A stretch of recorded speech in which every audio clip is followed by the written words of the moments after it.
আলোঘর প্রকাশনা নিবেদিত শিক্ষা সংস্কৃতি অনির্বাণ অনুষ্ঠান থেকে আপনাদের সবাইকে শুভেচ্ছা জানাচ্ছি আমি ইকবাল খন্দকার। আশা করছি সবাই ভালো আছেন। আশা করছি আগামী কিছুক্ষণ আমরা আপনাদের সঙ্গে পাবো। দর্শক, এই অনুষ্ঠানে আমরা আমাদের শিক্ষা শিল্প সংস্কৃতি অঙ্গনের বরেণ্য মানুষদের সঙ্গে কথা বলি, জানি তাদের ব্যক্তি জীবনের কথা, জানি তাদের বর্ণাঢ্য কর্মজীবনের কথা। তারই ধারাবাহিকতায় আজ আমরা যার সঙ্গে কথা বলবো তিনি বিশিষ্ট নজরুল সঙ্গীত শিল্পী ফাতেমাতুজ জোহরা। আপা কেমন আছেন? ভালো আছে। আমরা বিশিষ্ট মানুষের সঙ্গে কথা বলি, কিন্তু একজন মানুষ বিশিষ্ট হয়ে জন্ম নেন না। তার শৈশবটা একেবারেই 10টা শিশুর মতো থাকে, কিশোরের মতো থাকে। আপনার শৈশবটা কেমন ছিল? আমার শৈশবটা মোটামুটি লেজ বিশিষ্ট ছিল আর কি। কেমন? লেজ বিশিষ্ট ছিল আর কি। প্রচুর দুষ্টামি করতাম, বান্দামি করতাম, সেই জন্য বললাম যে লেজ বিশিষ্ট। গান, পড়াশোনা সব সঙ্গে সঙ্গে চলতো। দুরন্ত ছিলাম মোটামুটি, খুব দুরন্ত বললে ভুল হবে। যেমন নদীর মধ্যে সাঁতার কাটা, তারপরে ওই যে ছিবুড়ি খেলা যেটা সেটা, একটু গাছে ওঠা, প্রচুর তেঁতুল খাওয়া, প্রচুর মাছ ধরা, নদীর মধ্যে পুকুরের মধ্যে মাছ ধরা, এইসব ছিল আমার কাজ। এই যে এত কিছু করতেন, আপনার পরিবার কিভাবে নিত? পরিবার ওই লাঠির আশ্রয় নিত আর কি। ওটা ছাড়া তো আমাকে ঠিক করা যাচ্ছে না। তো দুষ্টুমি হতো, যেরকম মার হতো, কান মোছানো ওসব হতো, শাস্তি হতো, আবার আদর হতো। আদর না হলে তো গান করতে পারতাম না। কয় ভাই বোন আপনারা? আমরা 2 ভাই 2 বোন। আমি সবচেয়ে বড়, তো মাঝখানে ভাই আর একটা বোন। তো আপনার দুষ্টুমি দেখে তো অন্যরা শেখার কথা, দুষ্টুমিটাই শেখার কথা।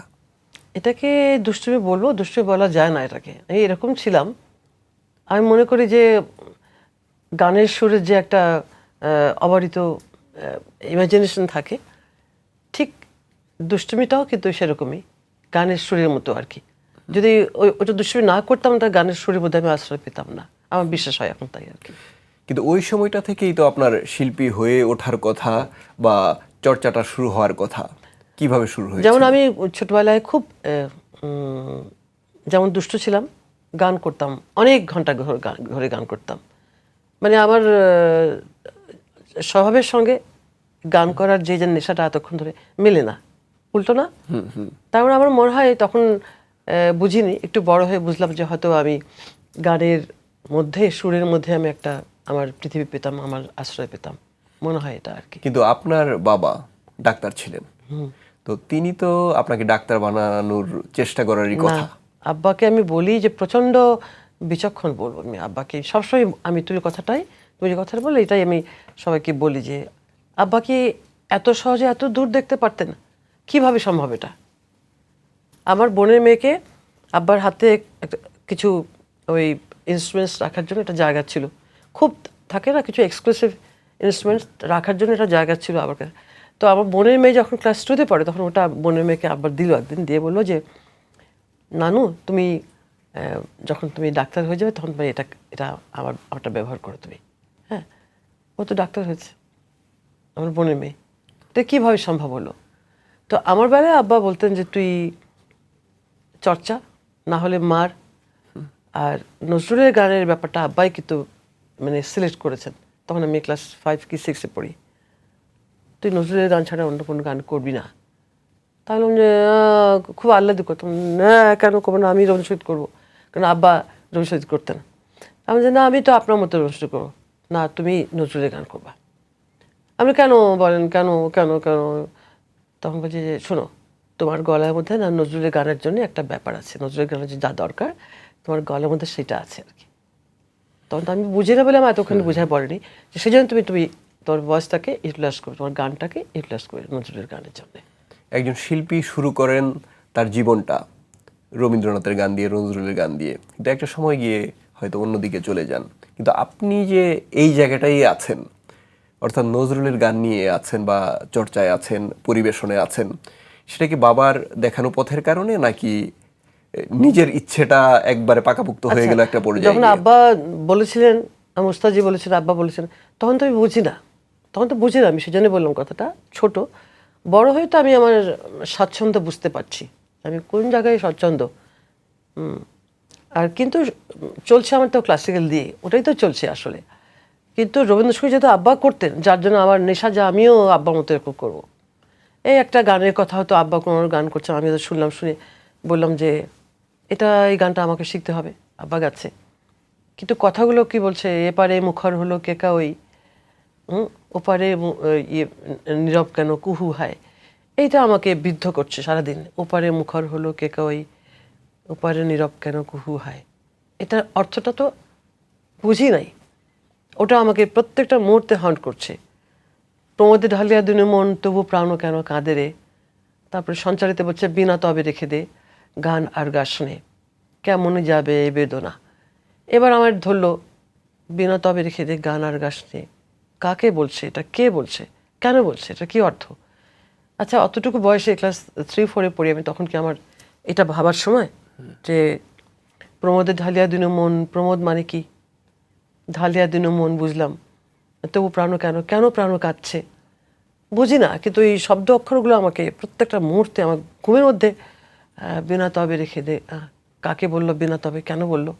এবার আব্বাকে গিয়ে বললাম, বিনা তবে রেখে দে গান আর গাস নেই, এই কথাটা মানে কি, কেন গান গাস নেই বলছে? তো আব্বা কি সেটা বলেছিল, সেটা উত্তর মনে নাই। আপনার মনে পড়ে কিনা যে প্রথম সবচেয়ে বড় জায়গায় গান করা কোনটা ছিল, আচ্ছা, বেশি মানুষের সামনে? হ্যাঁ, তখন আমি 5-এ পড়ি, জেলা ভিত্তিক কম্পিটিশনে ফার্স্ট হলাম। যখন আমি ম্যাট্রিক পরীক্ষা দেব বা দিলাম, সে সময় আমি চ্যাম্পিয়ন হলাম আর কি। তখন তো আমাকে প্রাদেশিক কম্পিটিশনে আসতেই হলো, ইস্ট ওয়েস্ট পাকিস্তানে মিলে যে কম্পিটিশন হতো আর কি, সেখানে আসলাম। তো যখন ক্লাস 5-এ পড়ি আমি, তখন আমি কথা বলি, এত ছোট আমি, আমার শুধু আমার ফ্রকের রংটা মনে আছে, আমার যে কী কালার ফ্রক পরেছিলাম, সিল্কের ফ্রক, আর তার সঙ্গে একটা ঝুটুন, তার সঙ্গে একটা ওই গোল্ডেন কালারের ফিতা দিয়ে একটা ফুল, আর পায়ের মধ্যে সাদা মোজা এবং কালো স্কুল শু আর কি। তো আব্বার হাত ধরে এখন নাপতে গান করতে গেলাম, তো ফার্স্ট হলাম। তো আমি তো বুঝি না ফার্স্ট হওয়ার কি না হওয়া কি। এইটা হচ্ছে আমার সবচেয়ে বড় মানে প্রথম বড় অনুষ্ঠান, যেই অনুষ্ঠানে অনেক লোক ছিলেন সেটা। তো যখন লোক যখন তালি দেয়, আমি তখন হাঁটু গেড়ে এরকম হারমোনিয়াম ছেড়ে হারমোনিয়াম দাঁড়িয়ে দেখাচ্ছে আব্বা কোথায়, আব্বার দিকে তাকাচ্ছি যে চলে যাব না কি করবো, এরকম লোকজন তো তালি বাজাচ্ছে কেন বুঝতে পারছি না। তো আব্বা ইশারা করে ওখান থেকে বলছেন বসো তুমি এখানে। বসলাম। আমি তখন কিন্তু ডান হাতে হারমোনিয়াম বাজাই, বা হাতে করি আর কি, এইদিকে আমি একটু ছোটকাল থেকে লেফট হ্যান্ডার আর কি। তো গান হচ্ছে, তখন দেখি লোকজন উঠে এসে মঞ্চের মধ্যে উঠে এসে, যে বাচ্চা মানুষ বলি সবাই তো কোলে নিতে চাচ্ছে, এরকম ধরনের ব্যাপার আর কি। ওটা আমার খুব মনে পড়ে আর কি। আপা, আরো কিছু কথা বলবো, আমরা একটা বিরতি নিয়ে আসি। দর্শক, আপনারা দেখছেন আলোকর প্রকাশনা নিবেদিত শিক্ষা সংস্কৃতি অনির্বাণ। আমরা কথা বলছি বিশিষ্ট নজরুল সঙ্গীত শিল্পী ফাতেমা জোহরার সঙ্গে। আরো কিছু কথা বলবো বিরতির পরে, সেই পর্যন্ত আমাদের সঙ্গে থাকার অনুরোধ করছি। বিরতির পর আপনাদের আরো একবার শুভেচ্ছা জানাচ্ছি আমি ইকবাল খন্দকার। আপনারা দেখছেন আলোকর প্রকাশনা নিবেদিত শিক্ষা সংস্কৃতি অনির্বাণ। আমরা কথা বলছি বিশিষ্ট নজরুল সঙ্গীত শিল্পী ফাতেমা জোহরার সঙ্গে। আপা, আপনি আপনার প্রথম মঞ্চ অনুষ্ঠানের কথা বললেন, কিন্তু রেকর্ডিং হওয়ার যে বিষয়টা বা গান রেকর্ড হওয়ার যে ব্যাপারটা, একজন শিল্পীর জীবনে অনেক বড় ঘটনা। সেটা আপনার জীবনে কিভাবে ঘটেছিল? গান রেকর্ডিং এর ঘটনাটা কিন্তু ওইখানেই ঘটেছিল প্রথম, আচ্ছা, মঞ্চের মধ্যেই। সেটা তো বলতে খারাপ লাগবে, আমি জানি না কি শুনলে কি মনে করবেন। তো রেকর্ডিং এর ব্যাপারটা ওইখানেই ঘটেছিল। মানে কেউ একজন ছোট্ট একটা রেকর্ডার দিয়ে সবার গান রেকর্ড করছিল ওই অনুষ্ঠানে, আর সবচেয়ে ছোট ছিল আমি, বাচ্চা, ফ্রক পরা। আমারটা রেকর্ডিং করতে হবে এটা কারোর মাথায় খেলেও নি যে রেকর্ডিং করা দরকার। তো সেই ব্যাপারটা কিন্তু আমাকে খুব মানে কষ্ট দিয়েছিল ব্যাপারটা, যখন সবার ছোট রেকর্ডার ওটা কানেকশান দিয়ে সামনে রাখা হচ্ছিল রেকর্ড করার জন্য। তা আমি তো খুব খুশি, আমার তো রেকর্ড করা হবে, কি যে আমি ভিতরে গান করার আগে আমি খুব উত্তেজিত যে আমার গান রেকর্ড হবে, কি মজা। কারণ ওরকম রেকর্ডার আমার বাসা ছিল না। যখন আমি মঞ্চে গান করতে গেলাম, তখন ওটা যার যে ভদ্রলোকের, উনি এটা খুলে ভিতরে নিয়ে চলে গেল। তখন আমি গান শুরু করব, বিশ্বাস করা পুরো ফিউজ হয়ে একেবারে ডাউন হয়ে গেলাম। নিজের ভিতরে খুব একটা অপমান বোধ আমার খোঁচাতে লাগলো যে আমার গানটা রেকর্ড করলো না, আমার গান তার খুব খারাপ, রেকর্ড করলো না। মানে বড়দের থেকে ছোটদেরকে বেশি এই ব্যাপারটা বেশি টাচ করবে মনে হয়, আমাকে তাই করেছিল। যখন আরেকটা গান শুরু করলাম তখন ওই ভদ্রলোক দৌড় দিয়ে এসে রেকর্ডটা নিয়ে আমার লাগালো। এটা that was the first recording, but আমি শুনিনি যে আমার গানটা কেমন ছিল, শুনিনি। কিন্তু যেটা শুনেছেন বা জেনেছেন যে আজকে রেকর্ড হবে, অর্থাৎ আনুষ্ঠানিকভাবে যে রেকর্ড হওয়া, সেই রেকর্ডিং এর সেটা স্মৃতিতে তো যাব। 75 সালে ডিসেম্বরে, এটা রংপুর রেডিওতে তারা ট্যালেন্ট হান্টিংয়ে আসলো, এসে আমাকে সিলেক্ট করলেন নজরুল গানের জন্যে। তারপরে রংপুর রেডিওতে আমি কন্ট্রাক্ট সাইন করলাম, ওটা ছিল 75 ডিসেম্বর মাস। আচ্ছা, এই যে রেডিওর সঙ্গে সংযুক্ত হওয়া, একটা অডিশন দিয়ে করতে হয়, সংযুক্ত হতে হয়। রংপুর হয়েছেন, ঢাকায় নিশ্চয়ই হয়েছেন, বাংলাদেশ টেলিভিশনে হয়েছেন। এই প্রক্রিয়াটা কেমন ছিল বা কতটা কঠিন ছিল ওই সময়? কঠিন প্রক্রিয়া তো আছেই, সবাই জানে প্রক্রিয়া, কিন্তু আমার কাছে কঠিন হলেও সেই সব মুহূর্তগুলোর কথা আমি ভুলি না। আর রেডিওতে অডিশন, যে বললাম না, রেডিও ট্যালেন্ট হান্টিং প্রোগ্রাম একটা আছে রেডিওর, প্রত্যেক বছর কিন্তু ওনারা সব বাইরে চলে যায়, আর্টিস্টদেরকে হান্ট করে নিয়ে আসেন। তো সেখানে আমার সৌভাগ্য হয়েছিল যে খুব নামকরা আরডি ছিলেন ইব্রাহিম আকান্ত, তো উনি আসছিলেন সেই গ্রুপ নিয়ে।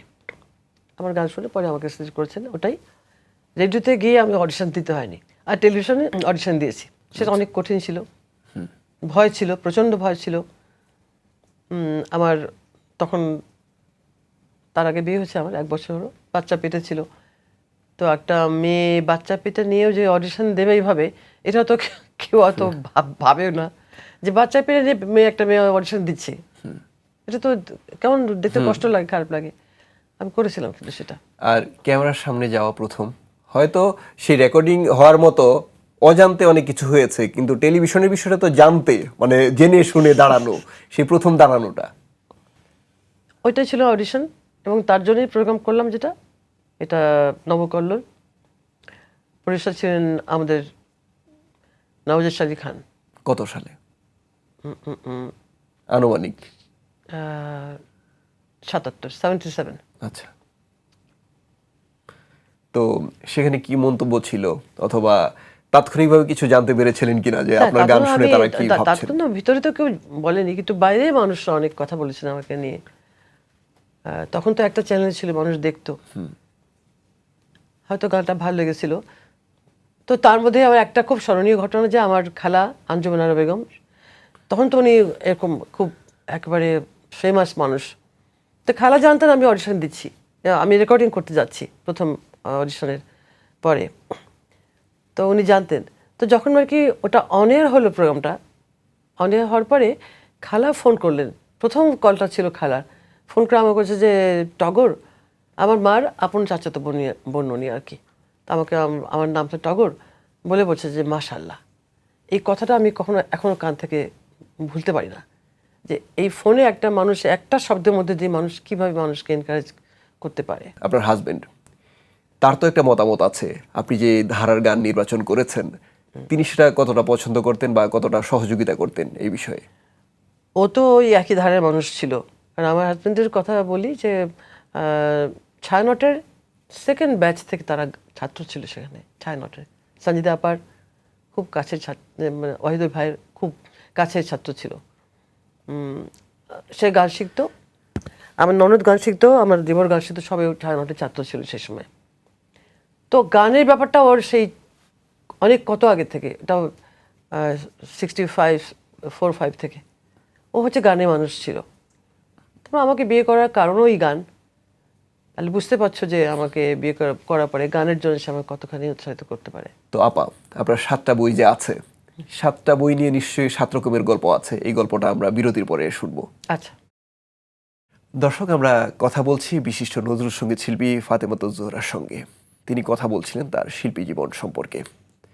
কথার বাকি অংশ শুনবো বিরতির পরে। আপনারা দেখছেন আলোকর প্রকাশনা নিবেদিত শিক্ষা সংস্কৃতি অনির্বাণ। বিরতির পর পর্যন্ত আমাদের সঙ্গে থাকার আমন্ত্রণ জানাচ্ছি। বিরতির পর আপনাদের আরও একবার শুভেচ্ছা জানাচ্ছি আমি ইকবাল খন্দকার। আপনারা দেখছেন আলোকর প্রকাশনা নিবেদিত শিক্ষা সংস্কৃতি অনির্বাণ। আমরা কথা বলছি বিশিষ্ট নজরুল সঙ্গীত শিল্পী ফাতেমা জোহরার সঙ্গে। আপা, আপনার 7টা বই নিয়ে কথা শুনবো একটু। আসলে আমি লেখক বললে হয়তো আমাকে ঠিক বলা হবে না। আমি প্রচণ্ড চঞ্চল একটা মানুষ, দুষ্টু একটা মানুষ। দুষ্টু মানে কি, দুষ্টমি আর কি। তো লেখালেখির অভ্যাসটা আমার মনে হয় আব্বার ছিল, আমার কাকু ওস্তাদজি ওনার ছিল। তো এই ব্যাপারটা হয়তো আমাকে অনেক আকর্ষণ করতো, যার জন্য কলেজ জীবন থেকে একটু একটু লিখতাম, কলেজ ম্যাগাজিনে এখানে সেখানে। আরও এমনি কোনো ছোটোখাটো লেখা হতে হতে এটা লেখা হলো শেষকালে। একটা পত্রিকায় লিখতাম, এটাই সেই কলাম লিখতাম, ওটার নাম ছিল কিছু নিয়ে কিছু কথা। আমার যেটা মনে হতো সেটা নিয়ে লিখতাম, একটা কোনো কিছু নিয়ে একটু লেখাটা একটু স্যাটায়ার, আমার লেখার স্টাইলটা একটু স্যাটায়ার লেখা আর প্রবন্ধ টাইপের লেখা। এই আমার বিষয় ছিল বাংলা। তো মানে সব কিছুতেই হয়তো আমার একটা কারণ ছিল আর কি, লেখালেখির জন্যে, সেইটাই লেখা। আর 96 সালে আমি কলাম লিখতাম পত্রিকায়, ম্যাগাজিনে। ওটাই আস্তে আস্তে একটু বড় হয়ে গেল, পরে ওইটা বই হয়ে গেল। প্রথম বই ছিল ওইটা, কিছু নিয়ে কিছু কথা। সেখানে গানের কথাও লেখা থাকতো। কোনো সময় কোনো গান যদি মানুষ অন্যরকম অর্থ করতো, বা কোনো গান ঠিক মতো না গাওয়া হলে ওটা আমার খুব কষ্ট দিত, যে গানটা এটা কিভাবে হতে পারে। ওটাকে একটুখানি মানে ইনিয়ে বিনিয়ে কথা বলা, যাকে সত্যি কথা বলার জন্যে, হ্যাঁ, ওটা তো স্যাটায়ার। তো আমার লেখার মধ্যে হয়তো ওই স্যাটায়ার ব্যাপার জিনিসটাকে ইয়ে করার টেন্ডেন্সি বেশি, এখনো তাই আছে। আমার নিজে বললাম কথাটা আর কি। যাই হোক, ওইটাই শুরু। তারপরে মুক্তিযুদ্ধের প্রেক্ষাপট নিয়ে লেখা আছে।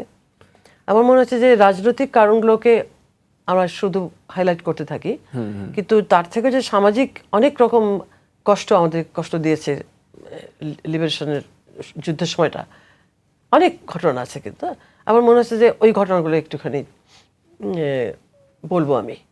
সেটা কিন্তু আমার নিজের জীবনের কথাই আর কি। ওটার, আমরা যে গ্রামে থাকতাম তার নাম ছিল সোনামুখী, সেই গ্রামের নাম। ওই বইটার নাম ছিল সোনামুখীর কদিন। তো এরকম করে করে আরও লেখা। একটা নজরুলের গানের পরে, যে গীত ও সুরের ভিন্ন উর্মিমালায়, গীত ও সুরের ভিন্ন উর্মিমালায় নজরুলের গান, এই নাম দিয়ে। আপা, বইয়ের প্রসঙ্গে যেহেতু আমরা এসেছি, একটু কথা বলিনি, কারণ আপনার অভিনয়ের প্রসঙ্গে যাব। তবে তার আগে একটু কথা, সেটা হচ্ছে এই যে যেহেতু বইয়ের প্রসঙ্গে থাকা, আমাদের যারা পৃষ্ঠপোষক আলোগোল প্রকাশনা, তাদের একটা বড় কার্যক্রম আছে, সেটা হচ্ছে স্কুল ভিত্তিক বইমেলা করা। খুব ভালো। আপনি হয়তো বিষয়টা জানেন না, আপনাকে জানানো হয়েছে এই মন্তব্যটা পাওয়ার জন্য। আপনি বিষয়টাকে কিভাবে দেখেন, অথবা কতটা প্রয়োজনীয় ব্যাপারটা? আচ্ছা, আমাকে একটু আগে বললো এই কথাটা, আমি শুনে খুব মানে অবাক হয়ে গেলাম যে আমি এরকম ধরনের কার্যক্রমের কথা শুনিনি, যেটা নাকি বিশ্ব সাহিত্য কেন্দ্র থেকে একটা বই নিয়ে ইয়ে হয়। কিন্তু এই আলোঘরের ব্যাপারটা তো একেবারেই একটা অনেক বেশি মানে প্রয়োজনীয় একটা জিনিস।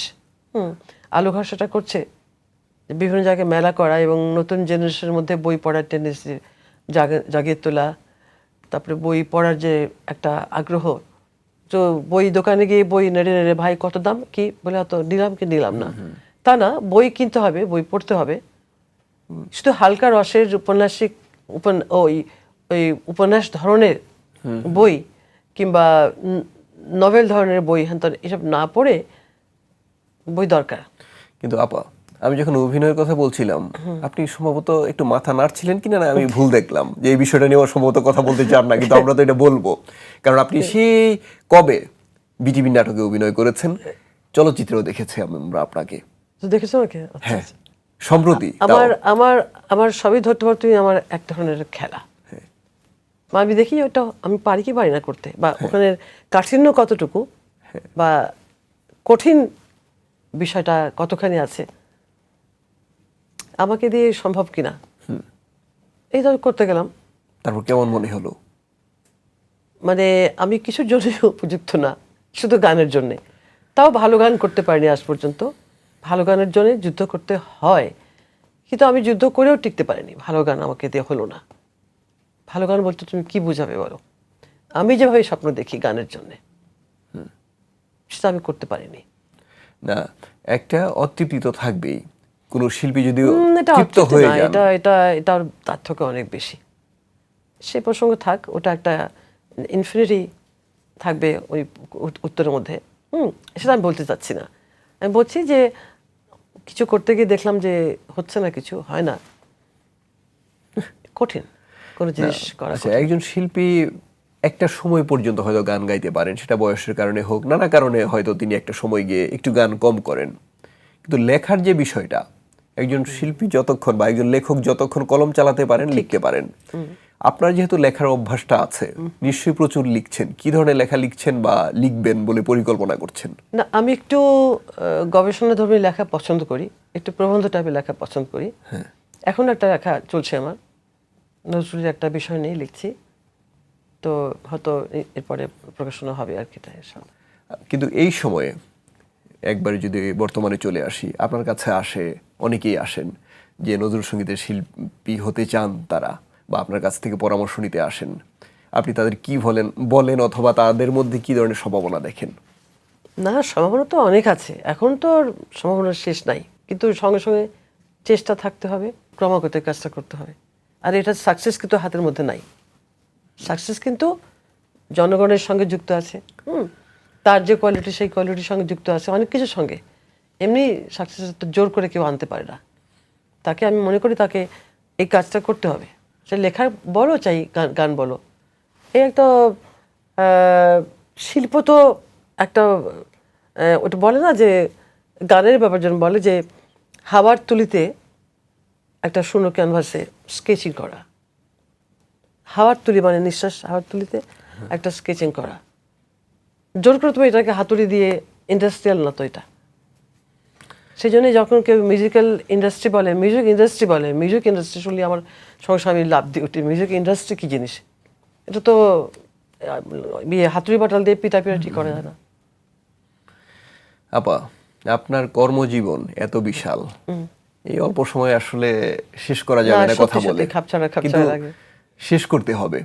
চলো শেষ করে বাড়ি চলে যাই। আপনার জন্য অনেক অনেক আমি শুভকামনা, ভালো আলো থাকবেন ঘরের আপনি। প্রকাশনা, আলো ঘর যে এই কাজটা করছে, এই প্রকাশনা, আজকে অনুষ্ঠান হচ্ছে শিক্ষা সংস্কৃতি অনির্বাণ। হ্যাঁ, তো আমি চাই না যে নির্বাপিত হোক এই ইচ্ছাটা, মানে চলতে থাকুক এই ইচ্ছাটাকে অদম্যভাবে এটাকে, মানে মানুষ জেগে যাক আর কি মানুষের ভিতরে। খুবই অনেক ভালো অনেক উদ্দেশ্য। ধন্যবাদ। আমি আমার অনেক শুভেচ্ছা থাকলো আলো ঘরের জন্যে। হয়তো দেখা হতে পারে আগামীতে কখন আর কি। অনেক তোমাকে ধন্যবাদ আপা, ধন্যবাদ। ভালো থাকবেন আপনি। দর্শক, এতক্ষণ আমরা কথা বলছিলাম বিশিষ্ট নজরুল সঙ্গীত শিল্পী ফাতেমা জোহরার সঙ্গে। তিনি বলছিলেন তার কর্মজীবন নিয়ে, তিনি বলছিলেন তার সঙ্গীত জীবন নিয়ে। আমরা অনুষ্ঠানের শেষ পর্যায়ে চলে এসেছি। আমরা এই অনুষ্ঠানে শিল্পীদের বই উপহার দিই, তাদের পড়ার জন্য, উপহার দেওয়ার জন্য। দর্শক, এই অনুষ্ঠানটি প্রচার হয় প্রতি রবিবার রাত 8:30টায়, আর প্রচারিত পর্বগুলো দেখা যায় গাজী টিভির ইউটিউব চ্যানেলে। সবার জন্য শুভকামনা। এখানেই বিদায় নিচ্ছি আমি, ইকবাল খন্দকার। সবাই ভালো থাকবেন। আল্লাহ হাফেজ।